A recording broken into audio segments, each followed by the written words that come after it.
لله نحمده ونستعينه ونستغفره ونعوذ بالله من شرور أنفسنا ومن سيئات أعمالنا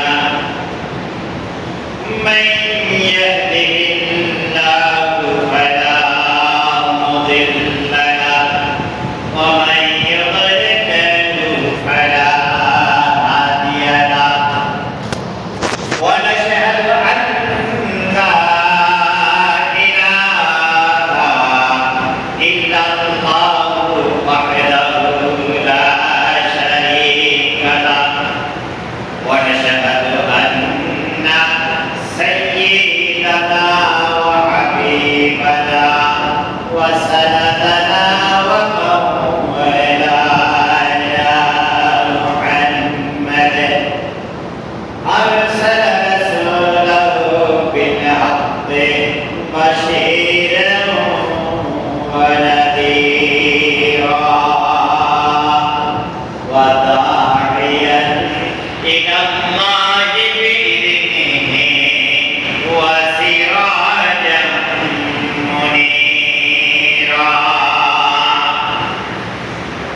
فقد قال الله تعالى في القرآن المجيد والفرقان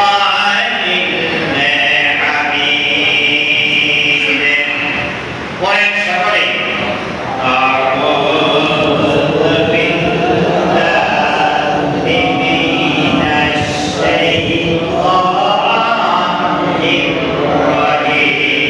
الرجيم بسم الله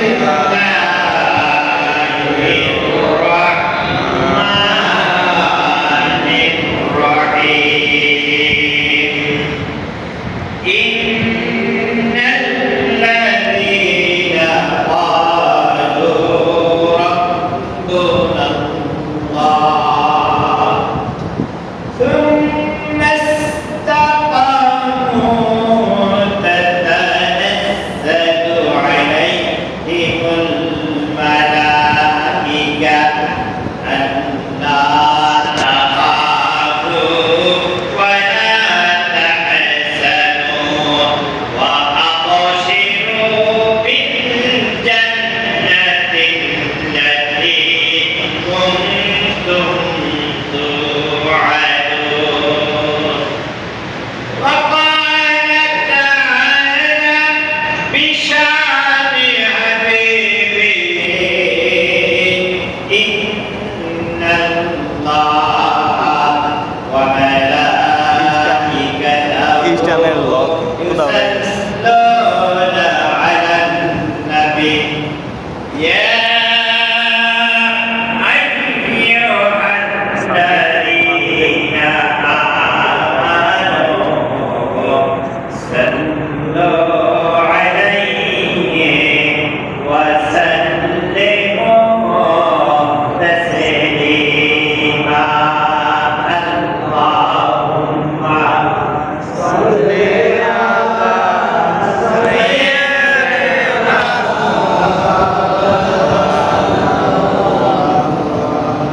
وعلى آله سيدنا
Amen.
মুরসালিন আশরাফুল আম্বিয়া নবী কুল শিরোমণি মুহাম্মদুর রাসূলুল্লাহ সাল্লাল্লাহু আলাইহি ওয়াসাল্লাম। সম্মানিত হাজিরিন, আমি কোরআনের একটা আয়াত পড়েছি, সূরা আমিন সিজদা। এই সূরাটাকে আরেকটা নাম বলা হয় সূরা ফুসসিলাত। আয়াত 30 আল্লাহ তাআলা বলেন, ইন্নাল্লাযীনা ক্বালু রাব্বুনাল্লাহ, নিশ্চয়ই যারা বলে আল্লাহ আমাদের রব। আমাদের রবকে আল্লাহ, যারা বলে আমাদের রবকে আল্লাহ। সুম্মা ইসতাকামু, তারপরে তাদের ইস্তেকামাত থাকে, দৃঢ় থাকে। একটা ছেলে একটা মেয়ে বিবাহ বন্ধন হয়, ছোট্ট একটা কথা বলে, কথাটা কি? কবুল। কথাটা কি? কবুল। বলে কবুল। আমার বলে কবুল। এই কথাটাই তো নাকি? এই কথাটার মধ্যে যে কত কিছু নিহিত আছে। ছেলে মেয়ে বিবাহের পর ছেলে যদি, স্বামী যদি তার স্ত্রীকে বলে আমাকে গ্লাস পানি দাও, স্ত্রী যদি বলে এটা তোমার সাথে আমার কথা না, দেখি ঠিক হবে না। ছেলে যদি বলে রান্না করো ভাত দাও খাই, স্বামী স্ত্রী যদি বলে যে এটা তোমার সাথে আমার কথা না, কথাটা সত্য। কিন্তু এই যে কবুল কথাটা, এই কথাটার মধ্যে এই স্বামীর সবকিছু, স্বামীর আনুগত্য করা, স্বামীর ওয়ার্ডার মেনে চলা, স্বামীর সংসার দেখে রাখা, এই স্বামীর যদি বাচ্চা কাচ্চা হয় তার ঘরে এটাকে দেখে রাখা, এই স্বামীর মা বাপকে খেদমত করা, সবকিছুই নিহিত করে একটা কথা বলে না কবুল। আবার এই স্ত্রী কাপড় দেওয়া, ভাত দেওয়া, থাকার জায়গা দেওয়া, এটাও নির্ভর করে স্বামী যখন বলেছে কবুল, ঠিক না? স্বামী যদি স্ত্রী যদি একটা কাপড় চায়, স্বামী যদি বলে তোমার সাথে আমার একটা কথা ছিল, তোমার বাবার বাড়িতে তুমি কাপড় এনে পড়ো, খাবার যদি চায় খাবার রান্নাটা বাজার করো, এই স্বামী যদি বলে যে তোমার সাথে আমার একটা কথা ছিল না, এটা ঠিক হবে না? কবুল এই কথাটা বলার উপরে স্বামীর উপরে যেরকম বর্তা এই স্ত্রীর বরণ পোষণ, থাকা খাওয়া এবং স্ত্রীর বাড়ি থেকে স্ত্রীর মা বাপ যদি আসে তাদেরকেও আপ্যায়ন করা এই স্বামীর উপরে অত্যাবশ্যক, ঠিক কিনা? আবার এই স্ত্রীর উপরে অত্যাবশ্যক হয়ে যায় এই স্বামীর ছেলে মেয়ে সংসার, তার মা বাপ সবকিছু দেখে রাখা, খেদমত করা, সবকিছুই এই একটা কথার উপরে নির্ভর করে না। কথাটা কি? কবুল। আল্লাহ তাআলাকে আমরা বলেছি রব্বুল আল্লাহ, আল্লাহ তুমি আমার রব, লা ইলাহা ইল্লাল্লাহ, কোন ইলাহ নাই আল্লাহ ছাড়া, ঠিক কি না? বলছিলাম এটা, আল্লাহ ছাড়া কোন ইলাহ নাই। এই কথা যখন আমরা স্বীকার করেছি, আল্লাহকে রব মেনেছি, তখন থেকে আল্লাহ রাব্বুল আলামিনের আহকাম যা আছে সব কিছুই, তার বিধান আইন কানুন যা আছে সব মানতে হবে একমাত্র আল্লাহ, ঠিক কি না? আল্লাহ ছাড়া আর কারো বিধান, আর কারো হুকুম, কারো আইন কোন মুসলমান মানতে পারে না। যখন কিনা মানুষের তৈরি করা আইন বিধানকে বাদ দিয়ে আল্লাহ তৈরি করা আইনের পিছনে মানুষ মেহনত করতে থাকবে, তারপরে ইস্তিকামাত থাকার জন্য মানুষকে দাওয়াত দিবে, চেষ্টা করবে, তখন এই তাগুত গোষ্ঠী যারা আছে, দুনিয়ামুখী যারা আছে, নিজেরা আইন প্রণয়ন করে এই মানুষগুলো এই তাদের বিরুদ্ধে খেপে যাবে। কথা বলে ঠিক কিনা? বিগত জীবনে আসাব আজমাইনদের উপরে যেরকম খেপে গিয়েছিল আবু জেহেল গোষ্ঠীর, আবু লাহাবেরা, আজকেও এই ফেরাউন, আবু লাহাব, আবু জেহেল, তাদের গোষ্ঠীরা রয়েছে, তাদের প্রেতাত্মা রয়েছে। আপনারা যারা আল্লাহর আইন ছাড়া, আল্লাহর বিধান ছাড়া অন্য কারো বিধান মানতে চাইবেন না, তখন আপনাদের উপরে তারাও খরচ চালাবে, জেল জুলুম চালাবে, ঠিক কিনা? কিন্তু জেল জুলুম নির্যাতন যাই আসুক না কেন, আল্লাহর বিধান থেকে এক চুল পরিমাণ সরে যাওয়া যাবে না, ঠিক কিনা? আব্দুল উজ্জা তিনি চাচার বাড়িতে থাকেন। চাচাই ধনী মানুষ, চাচার বাড়িতে থাকেন। এই থাকার বিনিময়ে ভাতিজাকে বাড়ি করে দিয়েছে, ঘর করে দিয়েছে, জায়গা দিয়েছে, বেশ কিছু তাকেও করে দিয়েছে, কিন্তু মালিকানা তার চাচা। মালিকানা কার? তার চাচা। বিশ্বনবীর দাওয়াত তার কাছে পৌঁছল। বিশ্বনবীর চেহারাটা যখন একটিবার দেখল, মনের পরিবর্তন হয়ে গেল। এবার মনে মনে বলতেছে, চাচাকে আমি কেমনে বলি, কেমনে দাওয়াত দেই। কৌশল করে হঠাৎ করে একদিন চাচার কাছে যেয়ে বলে, চাচা যান, শুনতে পেয়েছি আব্দুল্লাহর পুত্র মুহাম্মদ তিনি নাকি একটা নতুন ধর্মের নতুন জীবন ব্যবস্থা আবিষ্কার করতেছে, সে কেমন মানুষ? তার চাচা বলেন, নির্দ্বিধায় মুহাম্মদ ভালো মানুষ, সুবহানাল্লাহ, নির্দ্বিধায় শেষ সৎ মানুষ, ভালো মানুষ। আব্দুল উজ্জা বলে, চাচা যদি ভালো মানুষ, সৎ মানুষ হয়ে থাকে, তাহলে তার কালেমা কেন গ্রহণ করেন না? আব্দুল উজ্জার চাচা বলে, ভাতিজা সে ভালো মানুষ ঠিক আছে, কিন্তু তার জীবনটা দিন গ্রহণ করা যাবে না, বাপ দাদার মুখে গালি দেওয়া যাবে না। আব্দুল উজ্জা বলেন, চাচা আমি ভালো মানুষের সাথে থাকতে চাই, আমার মা বাবা কি করেছে, বাপ দাদা কি করেছে না দেখতে চাই না।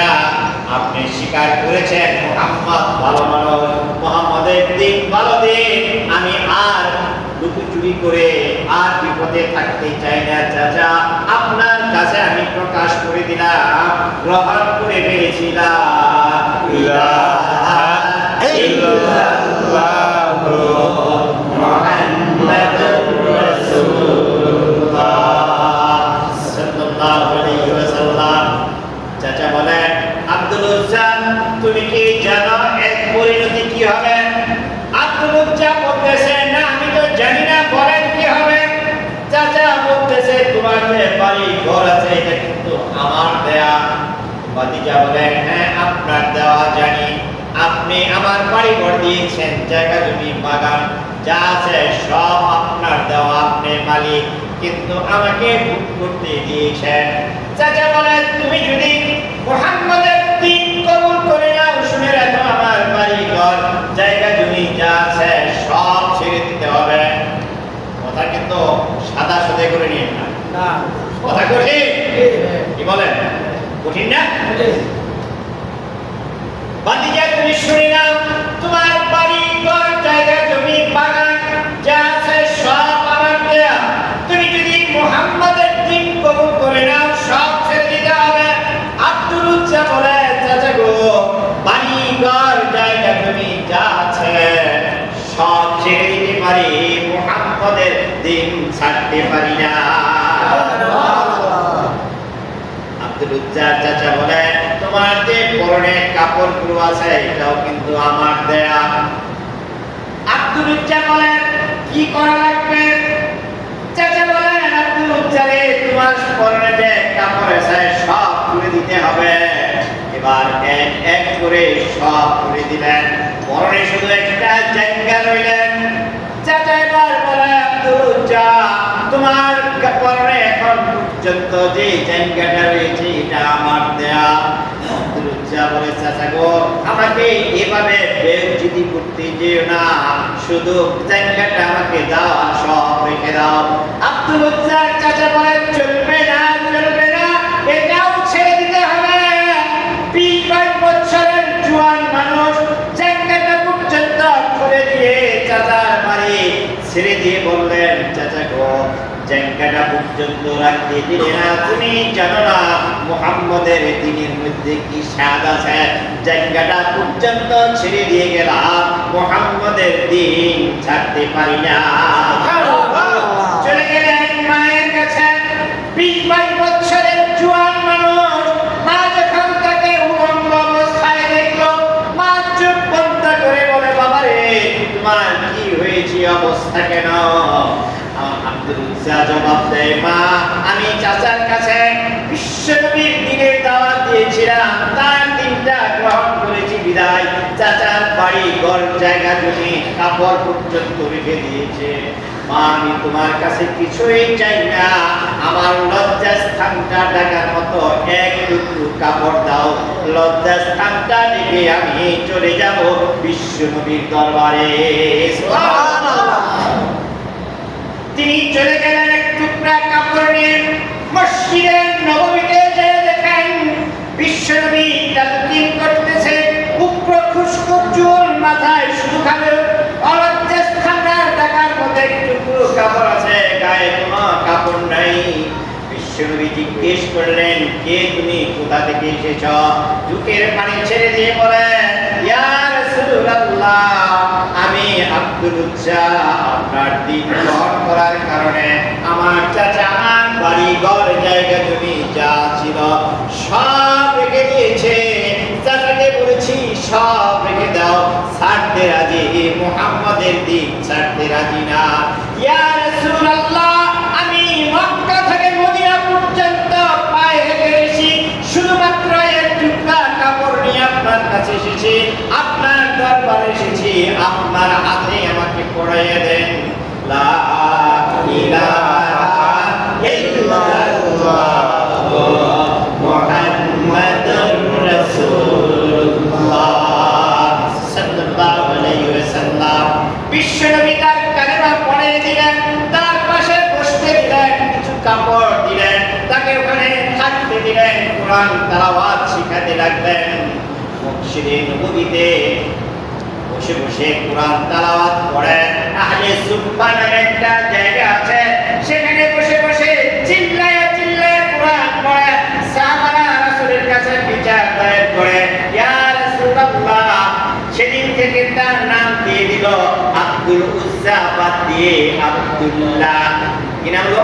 আব্দুল্লাহ। আব্দুল্লাহ রাসূলের কাছে অভিযোগ করে, ইয়া রাসূলুল্লাহ আব্দুল্লাহ তো জোরে জোরে কালেমা পড়ে, কোরআন পড়ে, কালেমা পড়ে আমাদের ডিস্টার্ব হয়।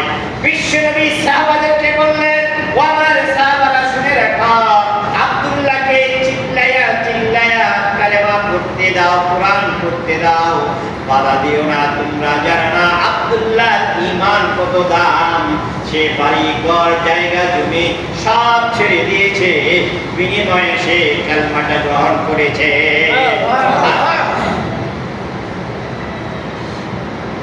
ওই কালেমার প্রভাব যা ছিল আজকেও সেটা আছে না নাই? কথা বলেন, আছে না নাই? আমরা ভালো করে বুঝি না কতটুকু আছে। আপনারা বলেন বিগত দিনে এই সরকারের আগের পিরিয়ডে বাংলাদেশ জামাত ইসলামের 2 জন মন্ত্রী ছিল। কয়জন? 2 জন। তারপরও এই মানুষগুলোকে জেলে ঢুকেছে না? জেলে ঢুকেছে। জেলে ঢুকানোর পরে কি করছে? পরে ফাঁসি দিয়েছে।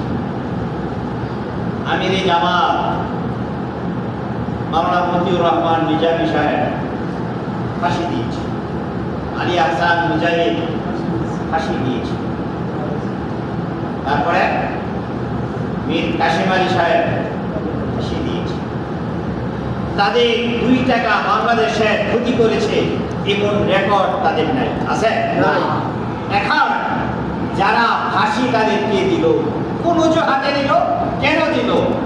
শুধু অপরাধ একটাই তাদের, সেটা ছিল মানুষের তৈরি করা আইন নিয়ে মুসলমান তার জীবন চালাতে পারে না, মুসলমানের জীবন চলবে আল্লাহর আইন। তার আইন দিয়া আল্লাহ বলে আমরা এই পক্ষে আছি, কারা আছে হাত উঠিয়ে দেখা, আল্লাহ কবুল করেন, সকলে বলেন আমিন। এখন তাদের প্রতি যে নির্যাতন হয়েছে, আমি আয়াতটা শেষে পড়েছি, সুম্মা ইসতাকামু তাতানাজ্জালু আলাইহিমুল মালায়েকা আল্লা তাখাফু ওয়া লা তাহজানু ওয়া আবশিরু বিল জান্নাতিল্লাতী কুনতুম তুআদুন। তাদের কোনো ভয় থাকবে না, তাদের কোনো চিন্তা থাকবে না। যারা এই কালেমার উপরে আল্লাহ আমাদের রব, এর উপরে ইস্তেকামাত থাকবে, তার উপরে ঝড় ঝাপটা যাই আসুক না কেন এই ঝড় ঝাপটাকে তোয়াক্কা করবে না, ইস্তেকামাত থাকবে। রব আমাদের আল্লাহ, রব আমাদের আল্লাহ। সুতরাং এর উপরে যাদের ইস্তেকামাত থাকবে, পরে তারা দুনিয়া থেকে বিদায় নেবে। যখন তারা বিদায় হবে তাদের কাছে চিন্তা থাকবে, ফেরেশতা এসে বলবে আল্লাহ তাখাফু ওয়ালা তাহজানু, তোমাদের কোনো চিন্তাও নাই, তোমাদের কোনো ভয় নাই। সুবহানাল্লাহ। কি করবে, কি বলবে? চিন্তাও নাই, ভয়ও নাই।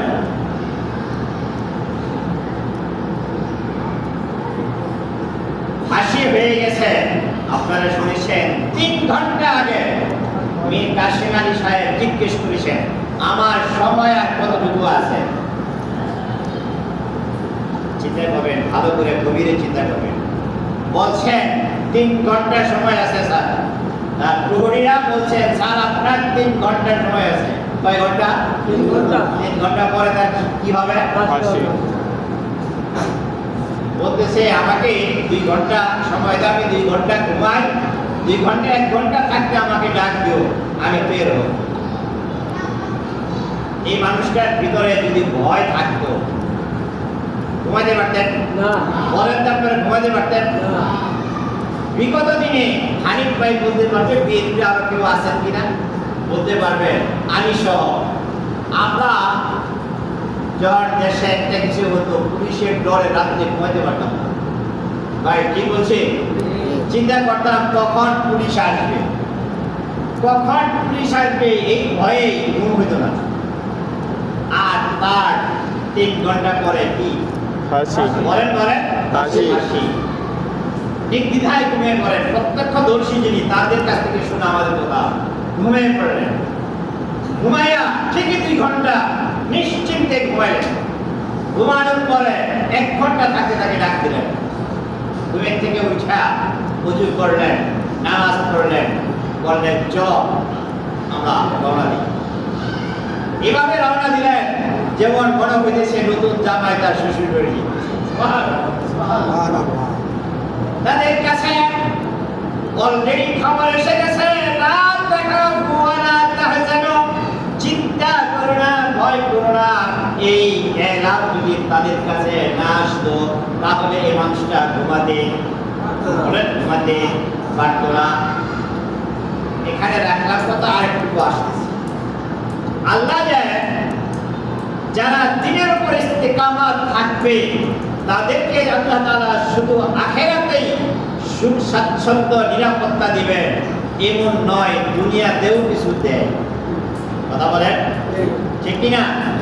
আবার দুনিয়াতে যারা নির্যাতন করে, দুনিয়াতে যারা মুমিনদেরকে কষ্ট দেয়, নির্যাতন করে, তারা আখিরাতে তো শাস্তি পাবে, দুনিয়াতেও কিছু পায়। কথা বলেন না কেন? পায় কি পায় না? বাংলাদেশে বিচারকের সর্বোচ্চ চেয়ার প্রধান বিচারক।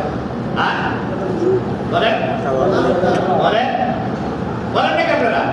প্রধান বিচারক। আবার বলেন প্রধান বিচারক। এক সময় ছিলেন প্রধান বিচারক, কি জানি আমরা? শামসুদ্দিন মানিক। শামসুদ্দিন মানিক। মানিক, কেউ কয় কালামানিক। আপনি বলেন বাংলাদেশের সর্বোচ্চ বিচারক, এবং তিনি গর্বের সাথে বলছেন আমি মাওলানা দেলোয়ার হোসেন সাইদিকে ফাঁসি দিয়েছি।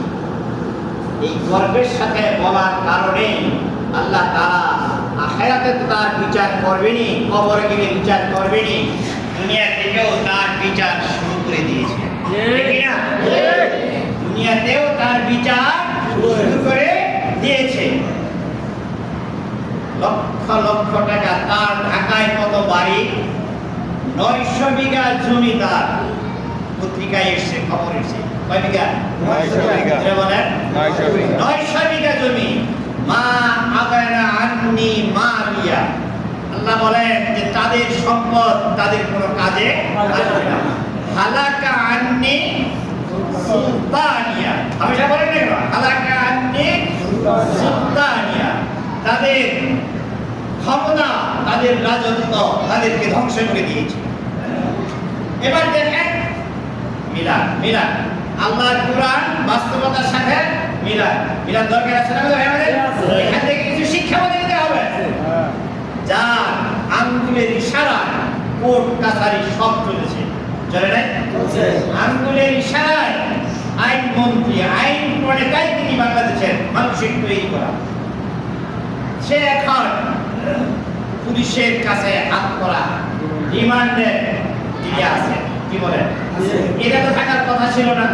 বুঝতে হবে হালাকা আন্নি সুলতানিয়া, তাদের সম্পদ, তাদের রাজত্ব, তাদের ক্ষমতা তাদেরকে ধ্বংস করে দিয়েছে। ঠিক কিনা?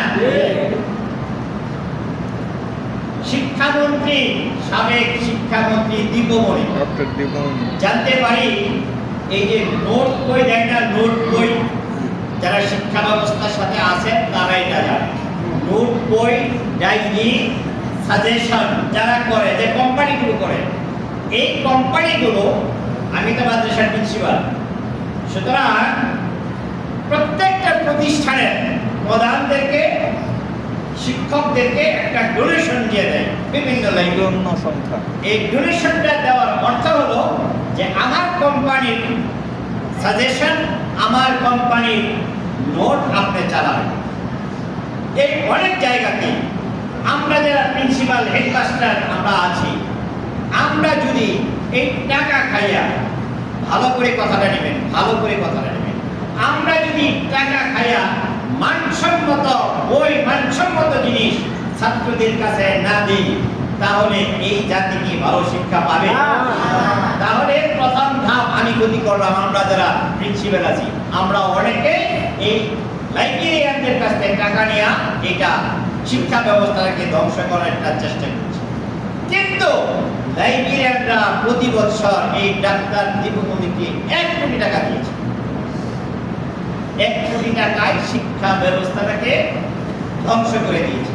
আজকে দীপমণি কোথায়? বলেন কোথায়? তাকে যখন তারপরে আরেকজন আসছিল জামাত শিবিরের বন্ধ করে দেওয়ার জন্য, তাদের নিবন্ধনকে বাতিল করার জন্য সবচেয়ে বেশি ভূমিকা নিছে ইনু। বলেন বলেন নামকে হাসানুল হক ইনু। এই বেটা যদি নির্বাচন হয় চৌকিদারও পাস করবে, চৌকিদারে যদি নির্বাচন করে লাগে এই বেটা পাস করবে না। কিন্তু তিনি জামাত শিবির তাদেরকে বন্ধ করার জন্য সংসদে বিল উঠাইছে। আজকে জামাত শিবির আছে, কিন্তু তারা নাই। জামাত শিবির 17 বছর ক্ষমতার বাইরে থাকার পরও জেল, জুলুম, নির্যাতন যাই কাটছে, দেশ থেকে কেউ পালাইয়া গেছে? বলেন আপনারা, জামাত শিবিরের কোন নেতা, কোন কর্মী দেশ থেকে মামলার ভয়ে পালিয়ে গেছে? যায় নাই। আর তারা ক্ষমতা ছাড়া 1 ঘন্টার মধ্যে ঢুকে গেছে। ঠিক কিনা? কয় ঘন্টা? 1 ঘন্টা।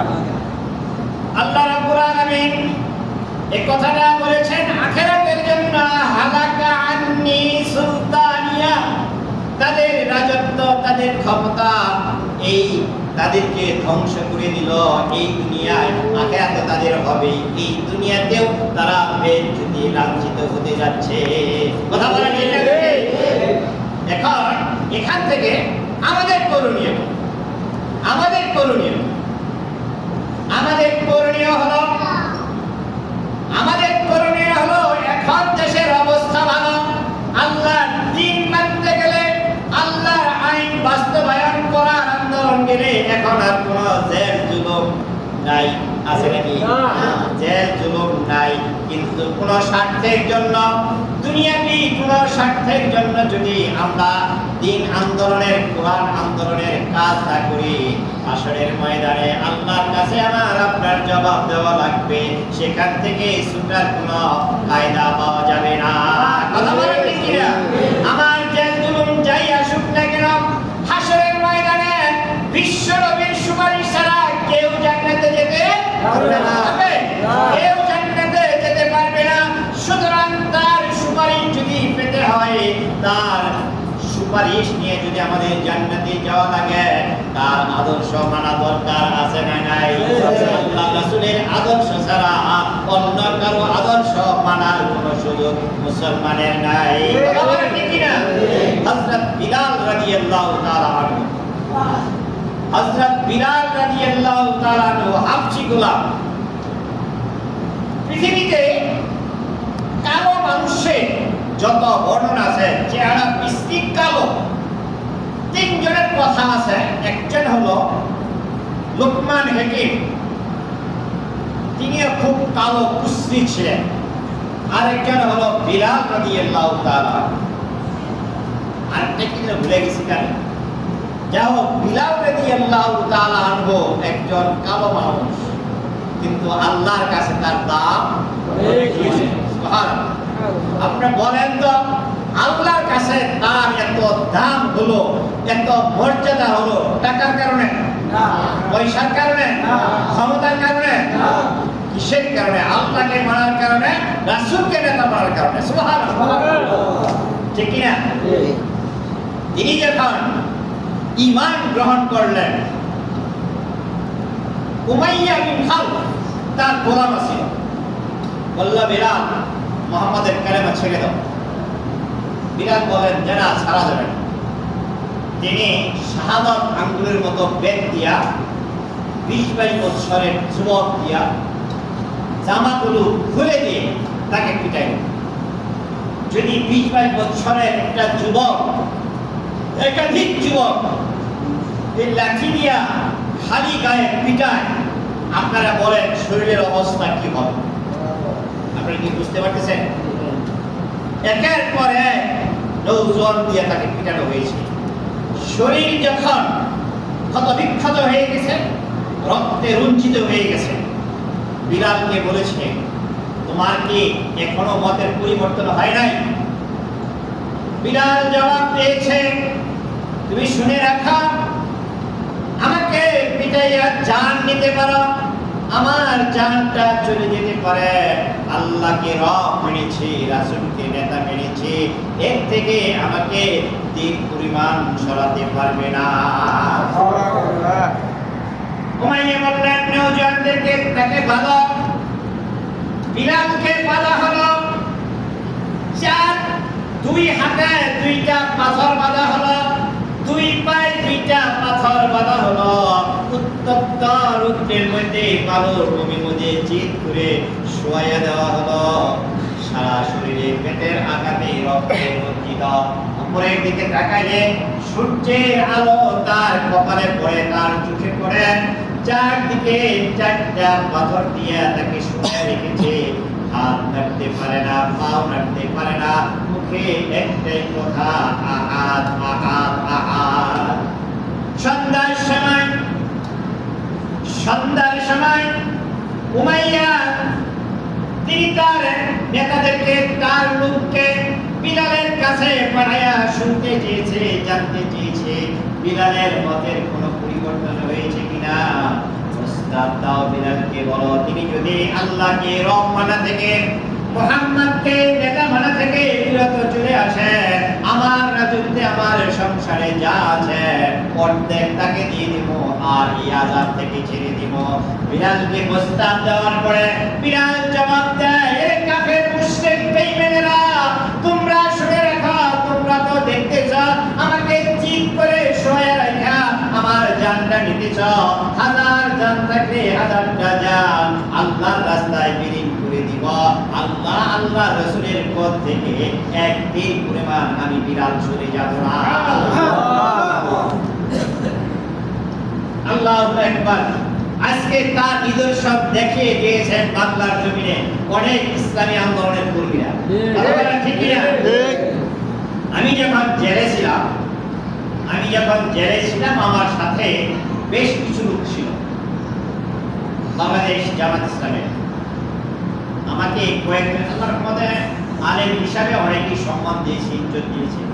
বেশ অনেকে বিগত জীবনের বর্ণনা দিতে দিয়ে বললেন যে, ভাই, আমার 2টা পা ছড়িয়ে রাখছে, 2টা পা এভাবে দুজনে ধরছে, আর একজনের পায়ের তলির মধ্যে পিটাইছে। কেউ আছে আর লোকগুলা খুলে ফেলছে। খালি বলছে তোমরা এই দলকে ছেড়ে দাও। আপনারা কি বলেছেন? আমরা তার জবাব দিয়েছি দলমল বুঝি না, আল্লাহ রাসূলের আদর্শ আমরা ছাড়তে পারি না। তাহলে বোঝা গেল এই দেশে এখনো সেই ইসলামী আন্দোলন, ইসলামের দিন টিকে রাখা আন্দোলনের সৈনিক আছে, আমাদের এখনো আছে। আমরা তাদের সাথেই থাকতে চাই, ঠিক কি না? আমরা তাদের সাথেই থাকতে চাই। আল্লাহ কবুল করেন, সকলে বলেন আমিন। আরেকটা জিনিস আপনাদের কাছে আমি পেশ করব, সেটা হলো যারা আওয়ামী লীগ করে তারা আমাদেরই ভাই। তারা কি বলেন? বলেন আমাদেরই ভাই। বুঝে না বুঝে এই দলকে সমর্থন করেছে, কিন্তু আমাদের সাথে তাদের কোনো ব্যবসা বাণিজ্য বলেন, কোনো মারামারি কাটাকাটি হয় না। আছে না এরকম? আছে না? আমার বাড়ির পাশে আওয়ামী লীগের আমার একটা চাচা আছে, আওয়ামী লীগ করে, আমার ভাই আছে একজন আওয়ামী লীগ করে, এরকম আছে না? এখন যিনি মনে করে যে তাদের ক্ষমতা গেছে, আমরা তাকে পিটাই, এটা ঠিক হবে না? এটা ঠিক হবে না। এখন তাদের কাছে আমার একটা অনুরোধ, যারা আওয়ামী লীগ করেছেন তাদের কাছে আমার প্রস্তাব, একটু তাকায়, চোখটা একটু খুলে দেখেন, তাকায়া এই দল আয়না করে কি করেছে। একটু তাকায় দেখায়, একটু তাকায় দেখেন আয়না ঘরে আপনার নেতারা কি করেছে। ইলিয়াস আলী তাকে মেরে ফেলেছে, তার ছেলে মেয়ের কাছে গেছে, যাওয়ার পরে মেয়েকে করে নিয়ে আমাদের নেত্রী কেঁদেছে। ইলিয়াস আলী কার কাছে বন্দী ছিল? কার কাছে তো বন্দী ছিল?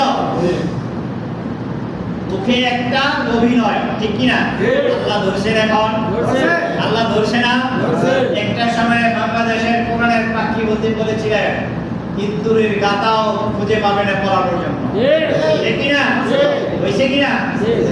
আলেমদের সাথে প্রতারণা করার কারণে, ইসলামী আন্দোলনের মানুষদেরকে নির্যাতন করার কারণে পৃথিবীর কোন দেশ তাকে এখন গ্রহণ করতে চায় না, ঠিক কিনা?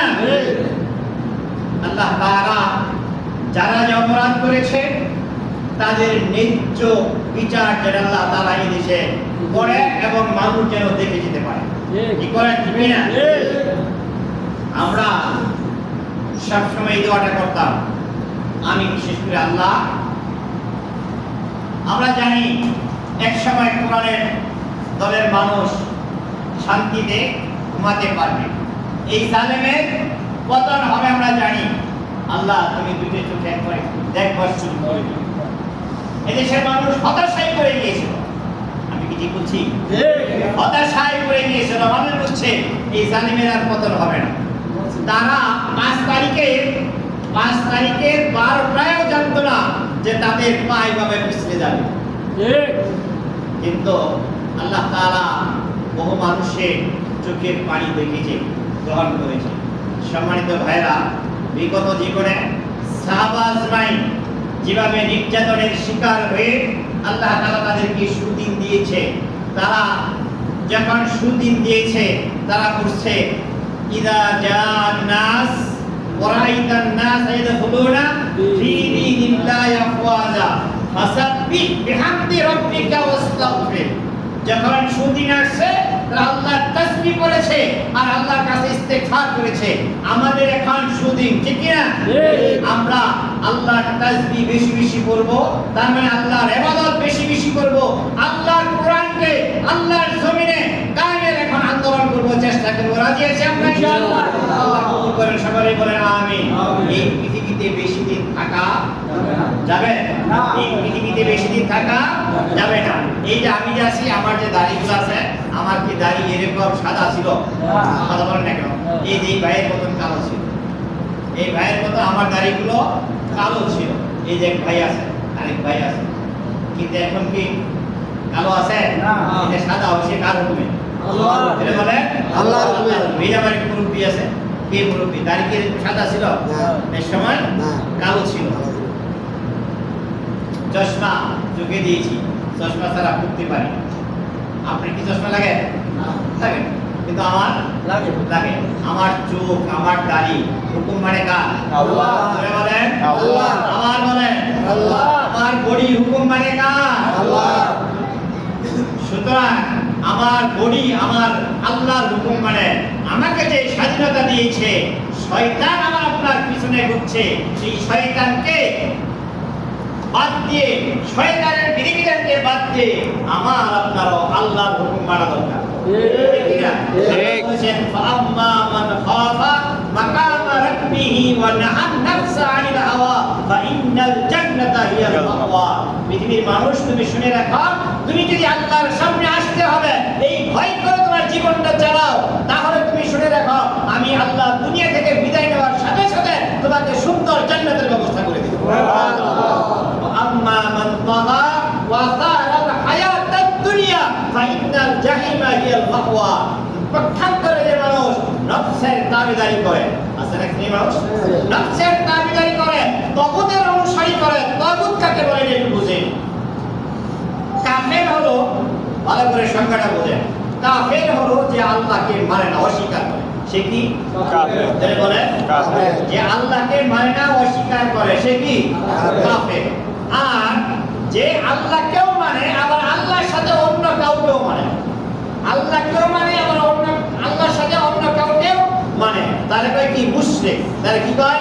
মুশরিক। যে বলে এক শ্রেণীর মহিলা মানুষ আছে যাদের স্বামীর সাথেও সংসার করে, আবার পরক্রিয়াও করে। বাড়িয়ে বললাম আছে না নাই? আছে। আবার এক শ্রেণীর স্বামীও আছে, তাদের বউ আছে, আবার পরক্রিয়াও করে। যার স্বামী আছে পরক্রিয়াও করে, যার বউ আছে পরক্রিয়া করে, সে হলো মুশরিক। মানে আল্লাহরও মানে, আবার আল্লাহর সাথে বলেন না অন্য কাউকেও মানে, সেও কি? মুশরিক। মুশরিকের গন্ধ আমার আপনার মধ্যে বিরাজমান। আমরা এক শ্রেণীর আলেম আছি, হাজি আছি, গাজী আছি। আমরা আল্লাহরও, আল্লাহর আইনকেও মানি, আল্লাহর আইনে আল্লাহর ভয়ে আল্লাহর সেজদা দিই, আবার বাইরে যাইয়া আন্দোলন করি মানুষের তৈরি করা আইন বাস্তবায়নে। আছে না নাই? আমরা আল্লাহরও মানব, মানুষের তৈরি করা আইন বাস্তবায়নে লড়াই করবে, এটা মুমিন হতে পারে না, সে মুশরিক। সে কে? মুশরিক। আমরা কাফের জানলাম, মুশরিক জানলাম। আরেকটা জানি মুনাফিক। আরেকটা কি? মুনাফিক। সে হলো মুখে এক কথা বলে, অন্তরে আরেক কথা বলে। আব্দুল্লাহ ইবনে উবাই রাসূলকে নেতা মানছে, রাসূলকে ইমাম মানছে, তার পিছনে নামাজ পড়ছে। বুঝতে পারছেন? রাসূলের পিছনে নামাজ পড়ছে, রাসূলের সাথে রোজা করছে, রাসূলের সাথে তোয়াফ করছে, কিন্তু বাইরিয়ায় নেতা মানছে, রাজনৈতিক নেতা মানছে আবু জাহেল। আমাদের মধ্যে এরকম আছে না? আমরা মসজিদে এসে ইমাম মানি ইমামরা, আবার বাইরে যে নেতা মানি আমরা হাফ প্যান্ট পরে তার। যে নেতা আমরা মানি, এই নেতা রাতের চরিত্র একরকম, দিনের চরিত্র আরেক রকম। আছে না নাই? আমাদের মধ্যে এরকম কি আমরা কেউ আছি? যদি আমরা থেকে থাকি, তাহলে নেতা আজ থেকে পরিবর্তন করবো, রাজি আছে? ইনশাআল্লাহ। আমরা ইসলাম ভিত্তিক, কোরআন ভিত্তিক নেতা বানাবো, রাজি আছি ইনশাআল্লাহ। তাহলে এটা পেলাম মুনাফিক। কি সংখ্যা পাইলাম? কাফের, মুশরিক, মুনাফিক। আরেকটা আছে তাগুত। তাগুত কাকে বলে? তাগুত হলো যারা আল্লাহর আইন মানে না এবং নিজেরা আইন বানাইয়া মানুষকে মানাইতে বাধ্য করে। আছে না এরকম একজন? আছে। নিজেরা আল্লাহর আইন মানে না, না মাইনা কি করে? নিজেরা আইন বানায়। নিজেরা কি বানায়, তারপরে এই আইনটা মানুষকে মানতে বাধ্য করে। আমরা আজকে তাগুতের আইন মানতে বাধ্য, ঠিক কিনা? ইচ্ছা করে মানি না, কিন্তু মানতে বাধ্য। একাত্রা করি। রাস্তার মধ্যে গাড়ি কোন দিক দিয়ে যায়? ডান দিক দিয়ে না বাম দিক দিয়ে? যেটা বলে বাম দিক দিয়ে যাওয়া কি ইসলামে আছে? কিন্তু আমরা মানতে যেটা বলে বাধ্য। জিনা করলে যেই শাস্তি দেওয়ার দরকার, ম্যাজিস্ট্রেট করে বৈশা এই শাস্তি কি সে কোরআনের আইনে দিতে পারে? হত্যা করলে যেই শাস্তি দেওয়ার কথা, এই শাস্তিটাকে ম্যাজিস্ট্রেট জেলে বসে দিতে পারে? একজনের বউ আরেকজনের লগে গেলে গা যেই শাস্তিটা দেওয়ার কথা ছিল কোরআনের আইনে, এই শাস্তিটাকে ম্যাজিস্ট্রেট দিতে পারে? পারে না। সে মানুষের তৈরি করা আইনের তার বিচার করা লাগে।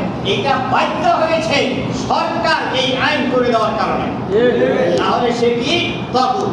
আমরা বুঝতে পারলাম তাগুত কারা।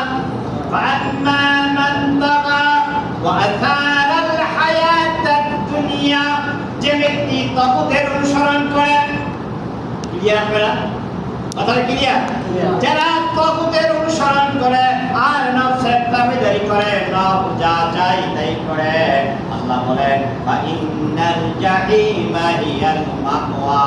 কথা কার? আল্লাহ বলেন কার? আল্লাহ কথা কি বিন্দু মাত্র ভুল হওয়ার সম্ভাবনা আছে নাকি? আল্লাহ বলেন যারা তাগুতের অনুসরণ করে এবং নিজের নফসের তাবেদারি করে, শুনে রাখো মুসলমান, এই মানুষগুলো দুনিয়া থেকে আসলে আসার সাথে সাথে আমি আল্লাহ তার জন্য জাহান্নাম রেখে দিয়েছি। সম্মানিত ভাইরা, আল্লাহ তাআলা আমাদেরকে সহিভাবে আমল করার তৌফিক দান করেন। সকলে বলেন আমিন।